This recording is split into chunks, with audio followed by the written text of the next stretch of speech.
কাজ করার কথায় শেষে মা বলতেন, সর্বদা কাজ করতে হয়। কাজ হলো লক্ষ্মী। কাজে দেহ মন ভালো থাকে। এক দণ্ডও কাজ ছেড়ে থাকা উচিত নয়। আগে যখন আমি জয়রামবাটি ছিলুম, দিন রাত কাজ করতুম। কোথাও কারো বাড়ি যেতুম না। গেলেই লোকে বলতো, ওমা, শ্যামার মেয়ের খ্যাপা জামাইয়ের সাথে বিয়ে হয়েছে। ওই এক কথা শুনতে হবে বলে কোনো খানে যেতুম না। কাজ না করলে কি মন ভালো থাকে? 24 ঘন্টা কি আর ধ্যান চিন্তা করা যায়? তাই কাজ নিয়ে থাকতে হয়, ওতে মন ভালো থাকে। ঠাকুরের কাজ করবে আর সাধন ভজন করবে। কিছু কিছু কাজ করলে মনে বাজে চিন্তা আসে না।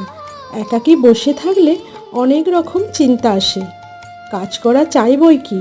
কর্ম করতে করতে কর্মের বন্ধন কেটে যায়, তবে নিষ্কাম ভাব আসে। এক দণ্ডও কাজ ছেড়ে থাকা